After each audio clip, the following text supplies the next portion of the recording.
ወላዲተ አምላክ ለሚል ስም ልንሞትለት ሁሉ ይገባል። ስለውነት ወላዲተ አምላክ አለ ማለት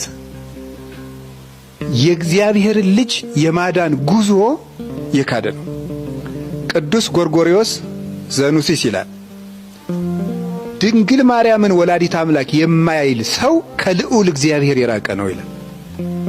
ድንግል ማርያምን ወላዲተ አምላክ ብሎ የማይናገር የማያምን ሰው ከልዑል እግዚአብሔር እቅፍ የራቀ ነው። ምን ትላለህ? ምን ትላለህ? ወደቅኩ ስትል ሔዋን ትተህ አትተርክም እኮ። ተነሳው ስትል ማርያም ትተህ እንዴት ትተርካለህ? ጠፋው ስትል ሔዋን ትላለህ። ሞትኩ ስትል ሔዋን ትላለህ። ተሰደድኩ ስትል ሔዋን ትላለህ።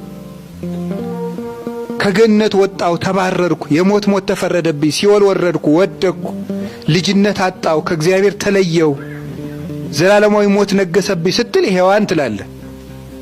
ቆረብኩ፣ አባ አባ ብዬ የምጠራበት የልጅነት መንፈስ ተሰጠኝ፣ የእግዚአብሔር ልጅ የመሆን ስልጣን አደለኝ፣ በጥምቀት ክርስቶስን ለበስኩት፣ የሕይወት እንጀራ ክርስቶስን ተመገብኩ፣ የሕይወት ውሃ ክርስቶስን ጠጣሁት፣ የዘላለም በር ተከፈተልኝ፣ እረኛችን ክርስቶስ መጥቶ ከተኩላ አዳነኝ ስትል ማርያምን ለምን ትተዋታለህ?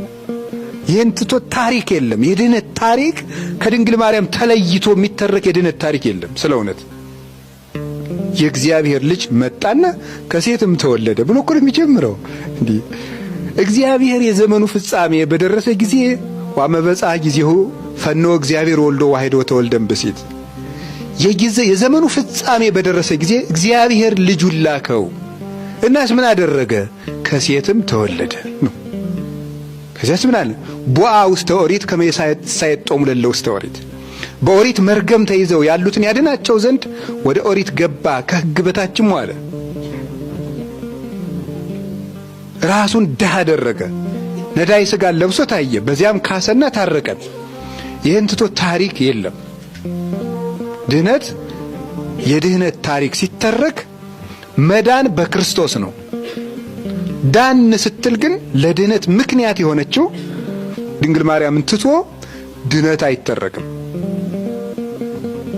እና ለዚህ ነው እኮ ኦርቶዶክሳን ከምንም ነገር በፊት ጸሎት ራሱ ስንጀምር እክህደከ ሰይጣን በቅድመ ዛቲ ቤተ ክርስቲያን እማ የቅድስት ቤተ ክርስቲያን፣ ሰይጣን ሆይ በዚህች ቅድስት ቤተ ክርስቲያን ፊት ቆሜ እክድሃለሁ።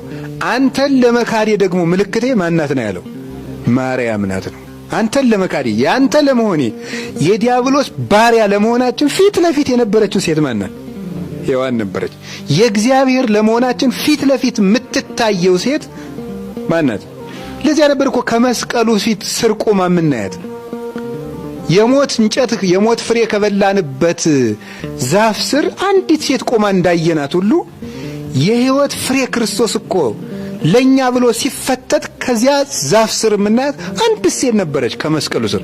እሷም ድንግል ማርያም ናት። እና እንዲህ ብሎ ነው የሚታረከው። እና ወላዲተ አምላክ ለሚል ስም ወላዲተ አምላክ ስትሉ ማንን አምላክ ትላላችሁ? እሷን ወላዲተ አምላክ አልልም ማለት ክርስቶስ የባህሪ አምላክ አይደለም ብሎ መካድ።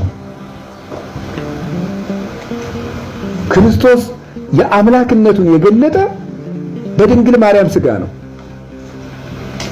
ወእምላዕሌሆሙ መጽአ ክርስቶስ በሥጋ ሰብእ ዘራ ዳዊት ዘውቱ ቡሩክ አምላክ እስከ ለዓለም።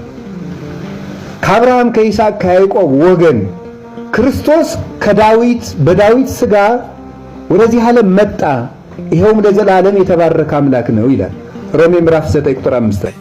ከነሱም ክርስቶስ በሥጋ መጣ፣ እሱም ለዘላለም የተባረከ አምላክ ነው። በሥጋ የተገለጠው ክርስቶስ የባህሪ አምላክ ነው። የባህሪ አምላክነቱንም በሥጋ ገለጥ ነው፣ አሳወቀን። እሱ ሰውን በየቀኑ ሰላማዊ ሕሊና የሚሰጠው ምን እንደሆነ ንገራችሁ? ለሰው መልካም ማድረግ